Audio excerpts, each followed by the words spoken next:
नमस्कार साथियों, देखिए 2 से अधिक बैंक अकाउंट वालों के लिए क्या फ़ायदे क्या नुकसान हैं, ये इस वीडियो में हम देखेंगे।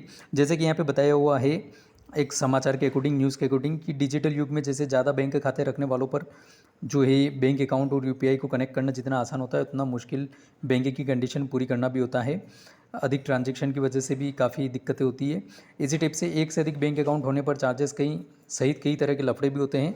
बैंकों की स्कीम में पढ़कर या फिर लोन सुविधा के चक्कर में कई अकाउंट खुलवा लिए जाते हैं। बैंकों में ग्राहक को पता ही नहीं चलता कि इतने पेजेस पे हस्ताक्षर क्यों कराए जाते हैं ये और उनमें क्या लिखा हुआ है, क्या लिखा हुआ था। लेकिन बैंक की शर्तें पूरी पड़ने के बाद शायद ही कोई एक से अधिक अकाउंट खुलवाए। आइए जानते हैं एक से अधिक बैंक अकाउंट के नुकसान और फ़ायदे दोनों।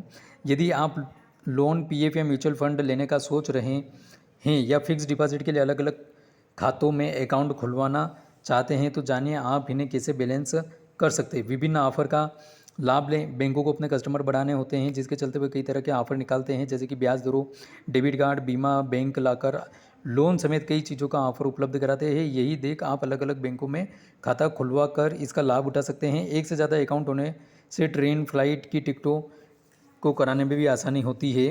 जैसे बहुत सी जगह आपको डिस्काउंट ऑफर किए जाते हैं कि इस बैंक से आप पेमेंट करेंगे तो आपको इस प्रकार का ऑफर है, तो वहाँ आप एक फ़ायदा भी उठा सकते हैं। ज़्यादा बीमा कवर मिलेगा। आरबीआई की गाइडलाइंस के तहत जमा धनराशि पर केवल 5 लाख रुपए तक का ही बीमा प्राप्त होता है। मतलब अगर बैंक कंगाल हो जाता है तो आपको सिर्फ 5 लाख ही वापस मिलेंगे, ऐसा न्यूज़ में बताया हुआ है। आप इसके लिए जो भी है आधिकारिक पुष्टि कर सकते हैं संबंधित बैंक से, चाहे आपके अकाउंट में ज़्यादा पैसा ही क्यों ना हो।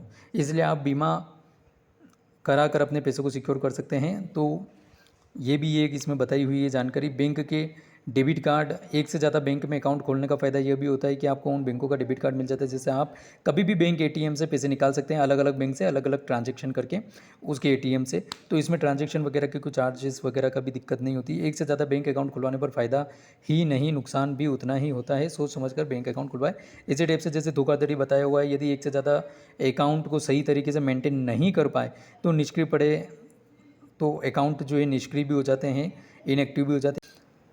आईटीआर भरने में परेशानी। अकाउंट में अगर कोई व्यक्ति ज़्यादा पैसे रखता है तो उसको अपने आईटीआर भरना होता है और जानकारी देनी होती है। ऐसे में हर खाते की डिटेल याद रखना मुश्किल है और अपने सभी बैंक अकाउंट को अपडेट कराना भी मुश्किल होता है। ऐसे में आईटी रिटर्न की डिटेल में गड़बड़ी हो जाती है।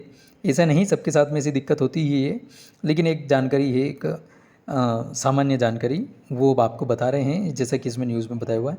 चार्ज चुकाना। अकाउंट में खाता खोलने पर मिनिमम बैलेंस डाले रखना होता है। ये भी एक सही बात है। किसी बैंक के क्या नियम, किसी बैंक के क्या नियम, मिनिमम बैलेंस आपको उतना मेंटेन करना पड़ता है। SMS charge, ATM charge, chequebook fees, ऐसे कई चार्जेस चुकाने होते हैं। यदि आप ज़्यादा अकाउंट खुलवाते हैं तो आपको हर साल का खर्चा बढ़ जाता है। साथ ही यदि आप कोई ट्रांजैक्शन नहीं करते हैं तो डिपेंड ऑन बैंक, अलग अलग बैंक के अलग अलग टर्म्स एंड कंडीशन, उसके हिसाब से भी आपके चार्जेस कट होते हैं। इसी टाइप से पासवर्ड। एक से ज़्यादा अकाउंट खुलवा कर डेबिट कार्ड के पासवर्ड को याद रखना मुश्किल होता है। कई लोग यूज़र आईडी और पासवर्ड भी भूल जाते हैं, उसके कारण भी उनको काफ़ी समस्या होती है। तो इस प्रकार से यहाँ पर कुछ फ़ायदे कुछ नुकसान थे जो इस न्यूज़ में बताए हुए थे, हमने आपके साथ में शेयर करने की कोशिश करी है। आई होप आपको वीडियो पसंद आएगा। प्लीज़ आप वीडियो को ज़्यादा से ज़्यादा लाइक शेयर करेगा और इसकी आधिकारिक पुष्टि यदि आपको कुछ जानकारी लेनी है तो आप आपके बैंक से संपर्क करके अधिक जानकारी प्राप्त कर सकते हैं। Thank you.